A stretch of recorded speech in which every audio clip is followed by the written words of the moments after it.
Bonjour à tous. Alors, je suis Michel Tingléo, je suis facilitateur en intelligence collective et coach d'organisation. J'ai fondé un cabinet qui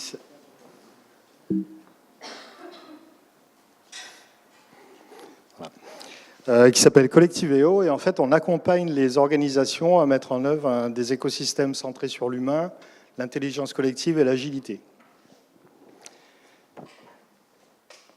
Alors aujourd'hui, moi, je vais vous parler de soft skills, mais avant ça, je voulais vous poser une question. Qui parmi vous utilise les soft skills pour développer des compétences ?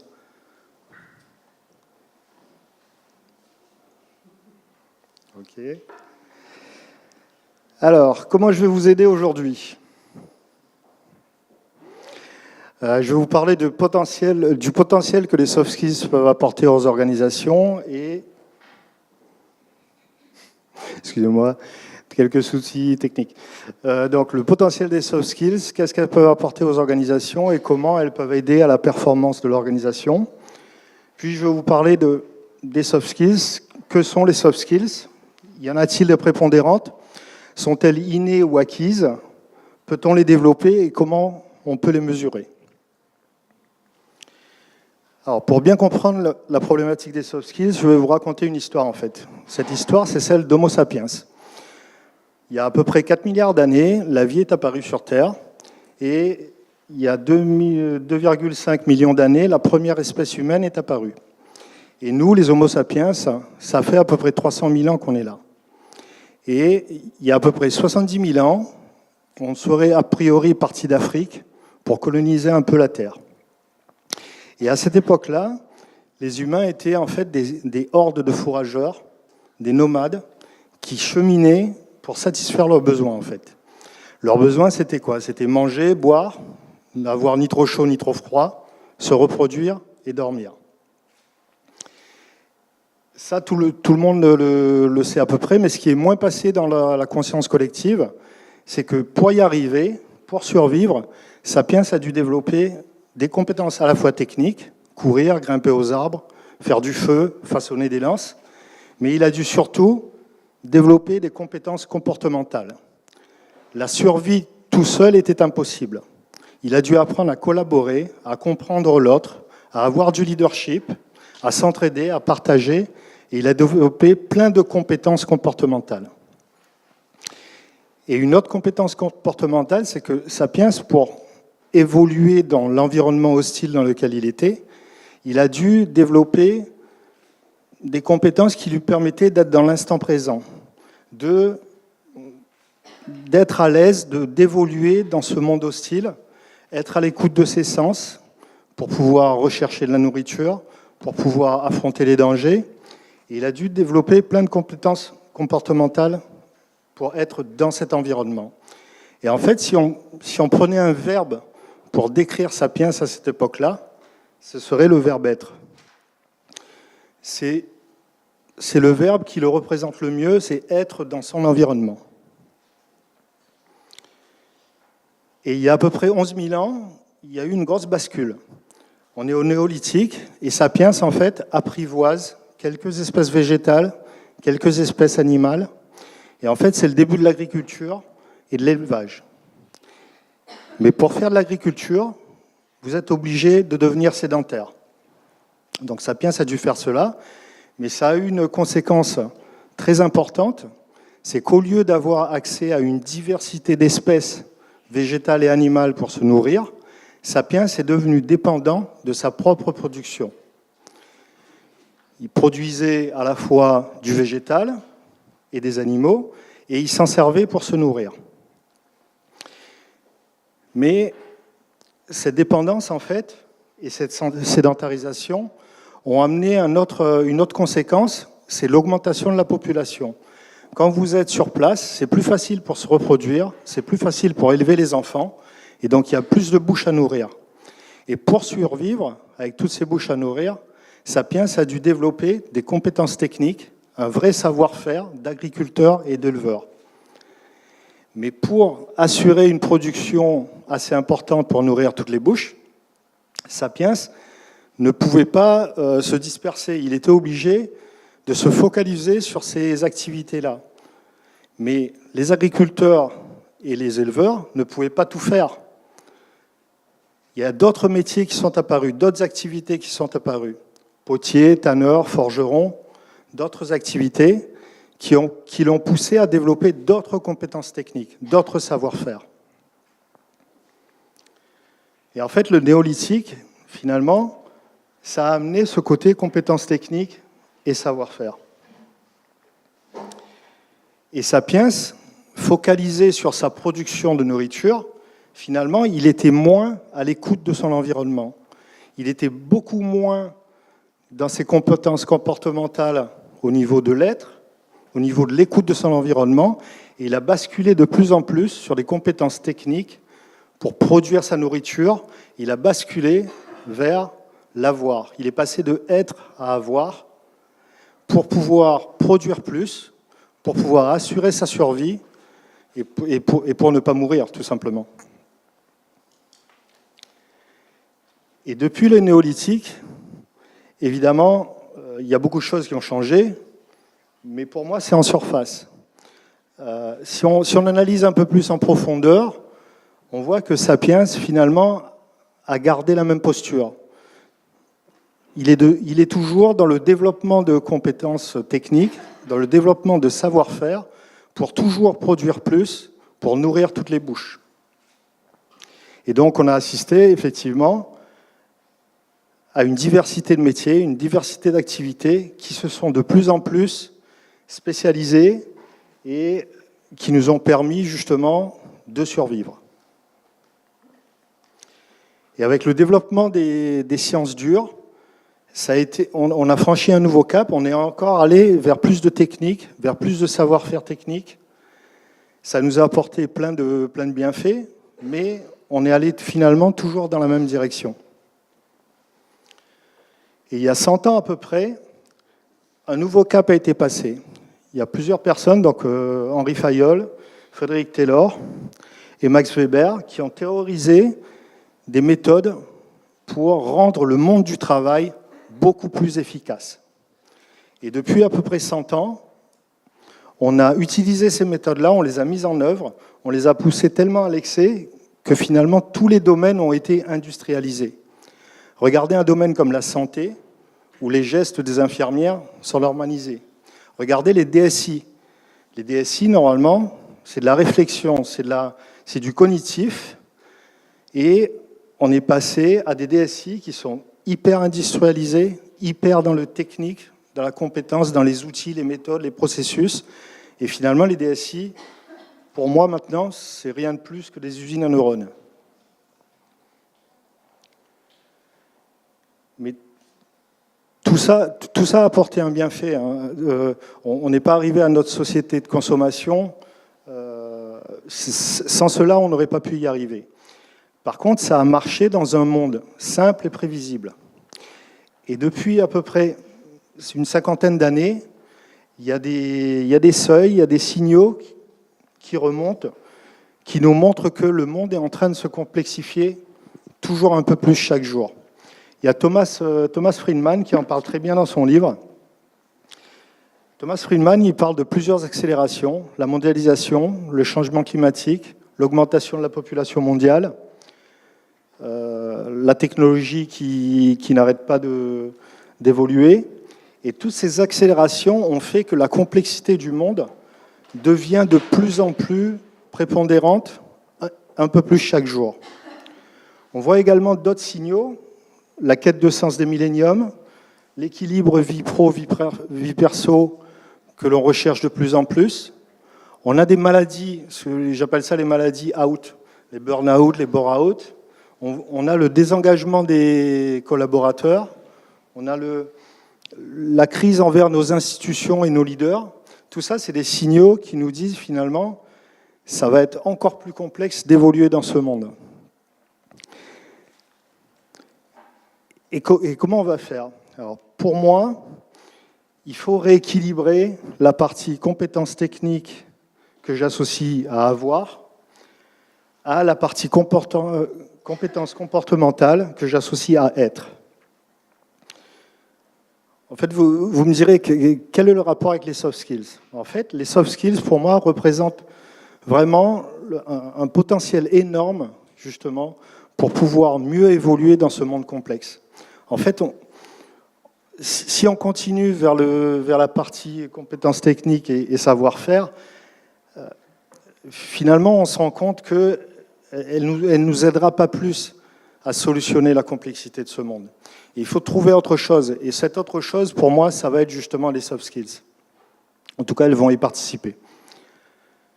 Alors, les soft skills, c'est quoi? C'est des compétences comportementales. Ça concerne le jeu et ça concerne le nous. Il y a des soft skills comme la confiance en soi qui va concerner le jeu.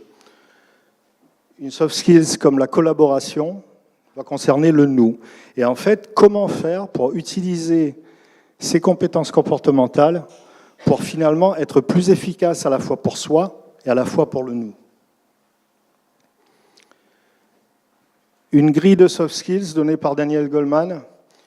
Alors vous avez par exemple la confiance en soi pour la partie jeu, le contrôle de soi, vous avez l'engagement, vous avez le leadership, mais vous avez aussi des soft skills pour le nous. On va parler de collaboration, communication, le sens de la médiation, la passion du service, l'enrichissement des autres. Voilà, c'est une grille de lecture possible des soft skills. Caroline en a parlé tout à l'heure.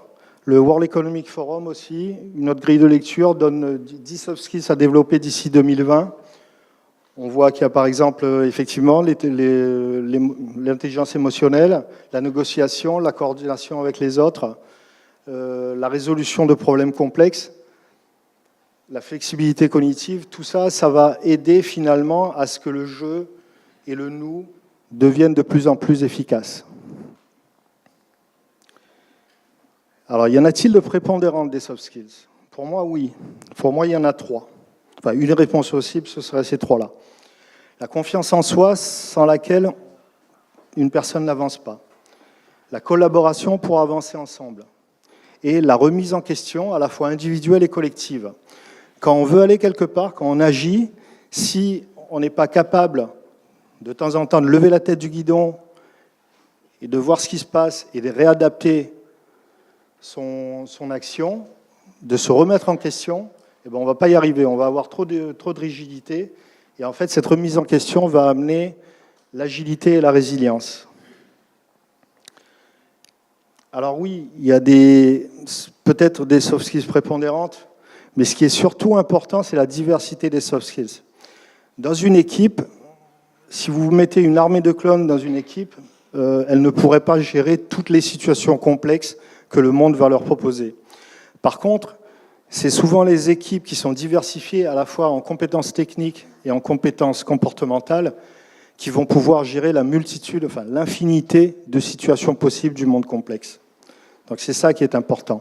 Privilégier la diversité des soft skills. Sont-elles innées ou acquises? Les deux. On est tous avec des compétences naturelles. Par contre, elles peuvent s'acquérir et se développer. Je prends l'exemple de jumeaux. Deux jumeaux, a priori, ont les mêmes talents au départ. Sauf que dès le ventre de leur mère, ils vont vivre une expérience différente. Et finalement, tout au long de leur vie, c'est les expériences qu'ils vont vivre qui vont développer des compétences comportementales. Et ce qui est vrai pour les jumeaux est vrai pour tout le monde. Donc oui, on peut les acquérir et les développer. Et les neurosciences nous aident là-dessus. Pour comprendre un peu le fonctionnement du cerveau. Quand vous rencontrez une situation nouvelle, en fait, le cerveau va stocker l'information sur la situation et le comportement que vous allez avoir. Il va mettre un genre de QR code. Et imaginons que cette situation se représente, une situation à peu près similaire. Vous allez avoir de nouveau un comportement. Si c'est le même comportement que la première fois, il va faire +1. Si la situation se répète à chaque fois et que vous avez le même comportement, il va faire +1. Et il va mettre en place ce que j'appelle une autoroute de l'information, une autoroute neuronale qui va permettre, quand cette situation va se représenter de nouveau, d'aller directement au comportement que vous aviez l'habitude de faire. C'est pour ça que plus vous répétez un geste, plus vous répétez un comportement, plus celui-ci devient facile. Mais par contre, on a quelque chose de très bien dans notre cerveau, c'est la plasticité neuronale. C'est-à-dire que s'il y a une nouvelle situation qui se présente, votre cerveau sera capable de frayer d'autres autoroutes de l'information. Et plus vous vous exercerez, plus vous mettrez en place, vous aurez le même comportement finalement, et plus cette autoroute va devenir prédominante. Donc on est capable à la fois d'acquérir et de développer des compétences comportementales, et notre cerveau est fait pour ça, et c'est vrai à tout âge. Hein, à tout âge. Alors comment développer les soft skills? Par l'intelligence émotionnelle. L'intelligence émotionnelle, c'est savoir reconnaître ses émotions, savoir les gérer, savoir reconnaître les émotions des autres et savoir les gérer également. Et les émotions sont quelque chose de très intime à la personne et de très, très lié à l'être.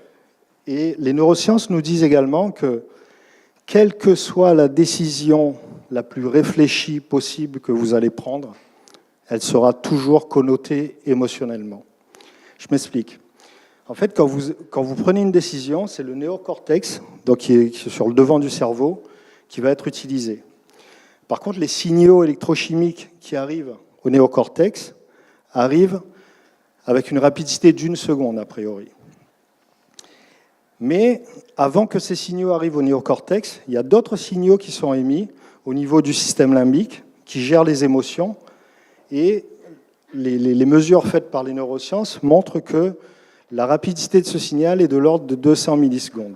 C'est-à-dire c'est 5 fois plus rapide qu'une décision mûrement réfléchie. Donc à chaque fois que vous prenez une décision, il y a vos émotions inconsciemment qui rentrent en jeu. Donc développer son intelligence émotionnelle de chaque personne dans une équipe peut justement aider à mieux prendre des décisions, à mieux collaborer, à mieux s'entraider. Et c'est quelque chose pour moi de vraiment fondamental. Pour développer les compétences comportementales, on peut aussi utiliser la CNV et l'assertivité. Souvent dans les équipes, quand ça ne fonctionne pas, c'est qu'il y a des petits schismes entre des personnes. Et finalement, la CNV nous propose une manière de faire pour à la fois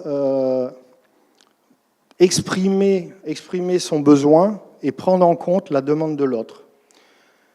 La CNV va se baser sur les faits. Je vais dire, quand une situation me gêne, je vais exposer les faits à l'autre personne, je vais lui dire mon ressenti, quelles sont mes émotions, je vais lui dire que j'ai entendu sa demande, mais peut-être qu'elle ne me correspond pas, et je vais l'inviter à trouver une solution ensemble.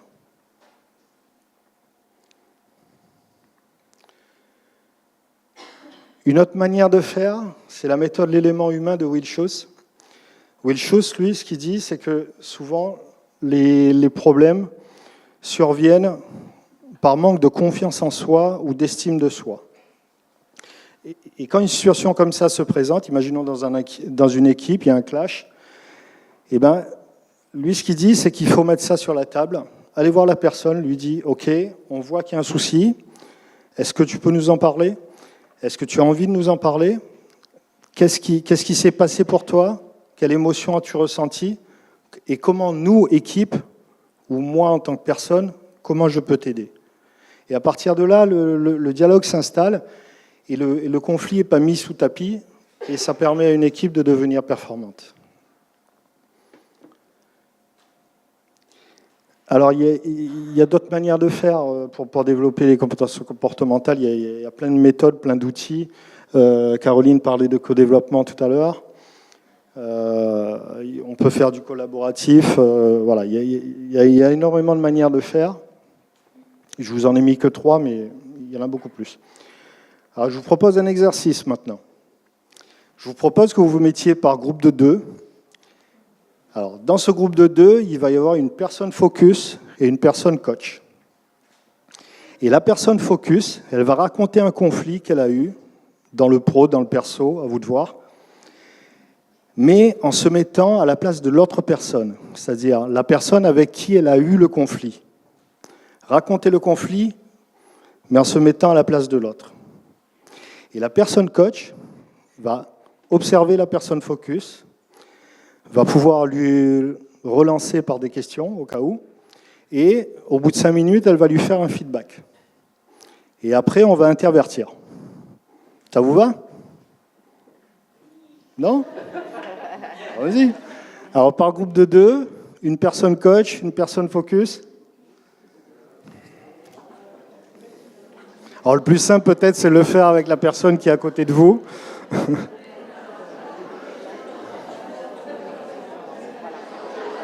S'il vous plaît, je vous propose de clore l'exercice.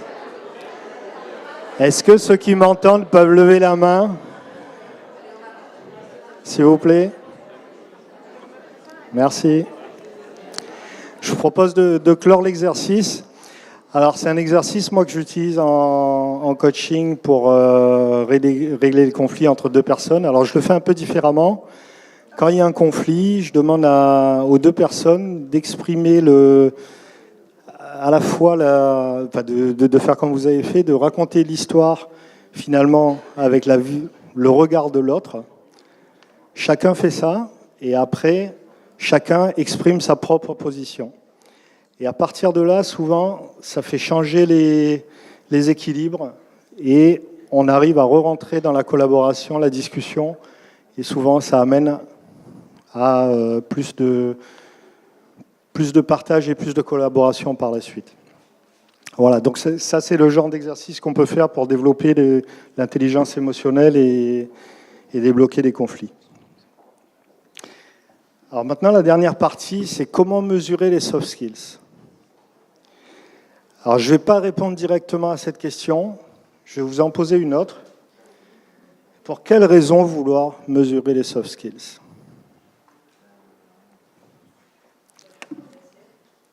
Pour faire progresser.